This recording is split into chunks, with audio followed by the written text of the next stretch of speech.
नमस्कार दोस्तों, 91.2 मेगाहर्ट्ज की फ्रीक्वेंसी पर आप सुन रहे हैं उत्तराखंड मुक्त विश्वविद्यालय का सामुदायिक रेडियो हेलो हल्द्वानी।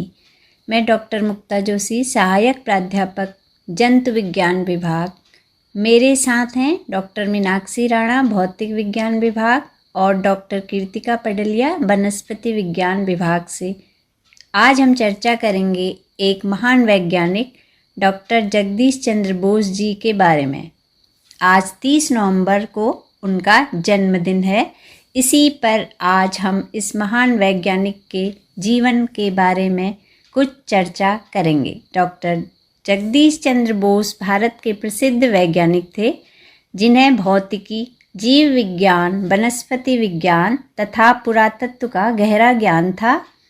वे पहले वैज्ञानिक थे जिन्होंने रेडियो और सूक्ष्म तरंगों की प्रकाशिकी पर कार्य किया। वनस्पति विज्ञान में उन्होंने कई महत्वपूर्ण खोजें की, साथ ही वे भारत के पहले वैज्ञानिक शोधकर्ता थे। सर जगदीश चंद्र बोस का जन्म 30 नवंबर 1858 को बंगाल, अब बांग्लादेश में ढाका जिले के फरीदपुर के मेमनसिंह में एक प्रख्यात बंगाली कायस्थ परिवार में हुआ था। उनके पिता भगवान बोस ब्रह्म समाज के नेता थे और फरीदपुर, वर्धमान एवं अन्य जगहों पर उप मजिस्ट्रेट या सहायक कमिश्नर थे। डॉक्टर बोस की शिक्षा एक बंगला विद्यालय में प्रारंभ हुई। उनके पिता मानते थे कि अंग्रेजी सीखने से पहले अपनी मातृभाषा अच्छे से आनी चाहिए।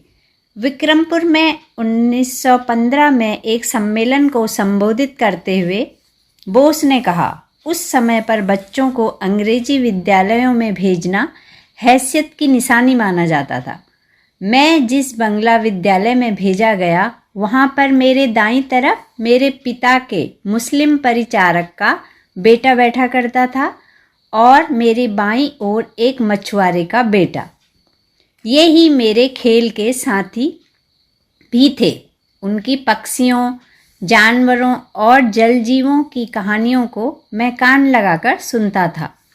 शायद इन्हीं कहानियों ने मेरे मस्तिष्क में प्रकृति की संरचना पर अनुसंधान करने की गहरी रुचि जगाई। विद्यालयी शिक्षा के बाद वे कलकत्ता आ गए और सेंट जेवियर स्कूल में प्रवेश लिया। जगदीश चंद्र बोस की जीव विज्ञान में बहुत रुचि थी और 22 वर्ष की आयु में चिकित्सा विज्ञान की पढ़ाई करने के लिए वे लंदन चले गए, मगर स्वास्थ्य ठीक न रहने की वजह से इन्हें यह शिक्षा बीच में ही छोड़कर भारत वापस आना पड़ा। इन्होंने फिर प्रेसिडेंसी महाविद्यालय में भौतिकी के प्राध्यापक का पद संभाला और बहुत से महत्वपूर्ण वैज्ञानिक प्रयोग किए। डॉक्टर बोस भारत के पहले वैज्ञानिक थे जिन्होंने एक अमेरिकन पेटेंट प्राप्त किया। उन्हें रेडियो विज्ञान का पिता भी माना जाता है। वे विज्ञान कथाएं भी लिखते थे और उन्हें बंगाली विज्ञान कथा साहित्य का पिता भी माना जाता है। अब भौतिकी विज्ञान में इनके योगदान के बारे में चर्चा के लिए मैं डॉक्टर मीनाक्षी राणा मैडम को आमंत्रित करती हूँ। धन्यवाद डॉक्टर मुक्ता मैम। नमस्कार दोस्तों, मैं doctor Meenakshi Rana, department of physics की तरफ से आप सभी का इस रेडियो टॉक में स्वागत करती हूँ। जैसा कि डॉक्टर मुक्ता मैम ने आप लोगों को अद्भुत प्रतिभा से धनी सर जेसी बोस के बारे में जानकारी दी, वास्तव में सर जेसी बोस का इंडियन इंजीनियरिंग और साइंस के फील्ड में अमूल्य योगदान रहा है। सर जेसी बोस बहुमुखी प्रतिभा के धनी थे, जिन्होंने रेडियो और माइक्रोवेव ऑप्टिक्स के इन्वेंशन में इम्पोर्टेंट रोल प्ले किया था। वे एक प्रसिद्ध भौतिक वैज्ञानिक होने के साथ साथ जीव वैज्ञानिक, वनस्पति वैज्ञानिक, पुरातत्वविद व लेखक भी थे। सर जेसी बोस ने एक ऐसे टाइम पर कार्य कर रहे थे जब देश में विज्ञान के क्षेत्र में रिसर्च वर्क लगभग नहीं के बराबर था।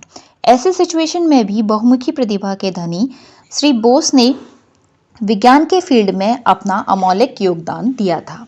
यह माना जाता है कि बोस के बनाए गए वायरलेस रेडियो जैसे यंत्र से ही रेडियो का विकास हो सका था। रेडियो विज्ञान के क्षेत्र में उनके अद्वितीय योगदान व रिसर्च को देखते हुए institute of electrical and electronics engineering ने उन्हें रेडियो विज्ञान का जनक में से एक माना है।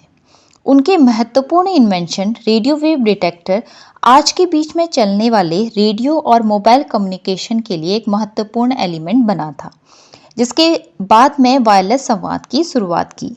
सर जेसी बोस ने सेमीकंडक्टर डिवाइस की खोज की थी, जिससे वे पहले वैज्ञानिक बने जिन्होंने सेमीकंडक्टर और प्रणालियों के उपयोग को समझा। इससे आगे चलकर सेमीकंडक्टर और इलेक्ट्रॉनिक डिवाइस के विकास में महत्वपूर्ण योगदान हुआ था।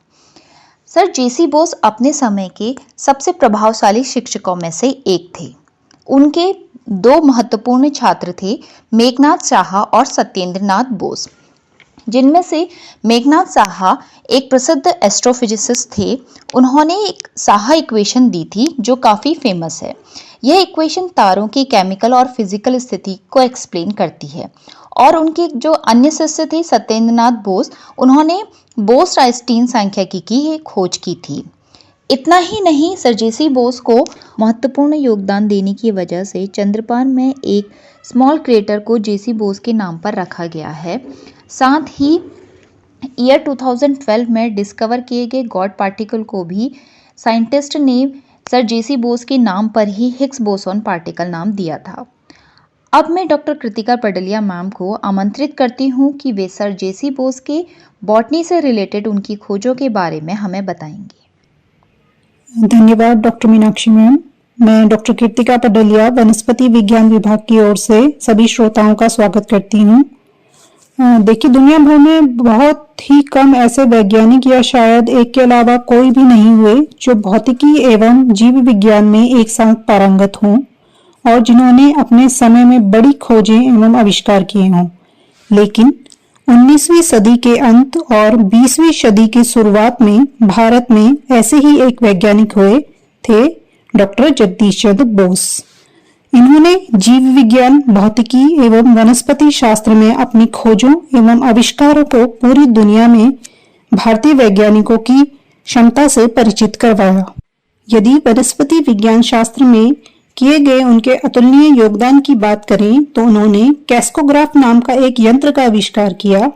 यह यंत्र आसपास की विभिन्न तरंगों को माप सकता था और बाद में इन्होंने प्रयोगों के द्वारा यह सिद्ध किया कि पेड़ पौधों में भी जीवन होता है। यह प्रयोग प्रतिष्ठित रॉयल सोसाइटी में हुआ और पूरी दुनिया में उनकी खोज को सराहा गया।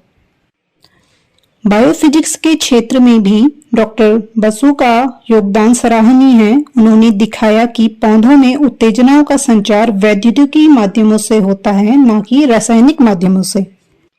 आचार्य बोस ने सबसे पहले माइक्रोवेव का प्लांट टिश्यू पर होने वाले असर एवं बदलते हुए मौसम का पौधों पर प्रभाव का अध्ययन किया।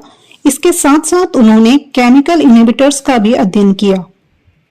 अलग अलग परिस्थितियों में सेल मेम्ब्रेन पोटेंशियल में बदलाव का विश्लेषण करके वह इस नतीजे पर पहुंचे कि पौधे भी संवेदनशील होते हैं, वे भी हमारी तरह दर्द और स्नेह का अनुभव कर सकते हैं।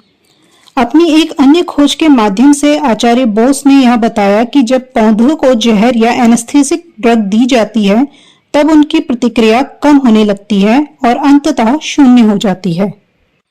डॉक्टर जेसी बोस के विशिष्ट कार्यों के लिए उन्हें नाइट की उपाधि से सम्मानित किया गया तथा शीघ्र ही भौतिक एवं जीव विज्ञान के लिए रॉयल सोसाइटी लंदन के फेलो के रूप में भी चुने गए। उन्होंने अपने जीवन काल में पौधों के अध्ययन के लिए 2 प्रमुख पुस्तकें लिखी, जो कि 1902 में प्रकाशित response in the living and non living थी और दूसरी जो किताब थी वो 1926 में प्रकाशित हुई, जिसका शीर्षक था the nervous mechanism of the plants. Doctor Bose ने अपना पूरा शोध कार्य बिना किसी महंगे उपकरण और प्रयोगशाला में किया, इसलिए बोस एक अच्छी एवं उन्नत प्रयोगशाला बनाने की सोच रहे थे। बोस इंस्टीट्यूट इसी सोच का परिणाम है, जो कि विज्ञान में शोध कार्यों के लिए राष्ट्र का एक प्रसिद्ध केंद्र है। इस अद्वितीय महान वैज्ञानिक को उनके जन्मदिन के मौके पर हम सभी उनके योगदान के लिए कृतज्ञता अर्पित करते हैं और आशा करते हैं कि उनके काम से हम सभी विज्ञान को और उच्च स्थान तक ले जा पाएंगे। इस स्वर्णिम वैज्ञानिक सर जगदीश चंद्र बोस की जीवन गाथा यहाँ पर ही समाप्त होती है। आप सभी का सुनने के लिए धन्यवाद। हम मिलेंगे अगले विज्ञान के महानायक के साथ। तब तक विज्ञान के सफर में सफल रहें और याद रखें, ज्ञान की कोई सीमा नहीं होती है। धन्यवाद।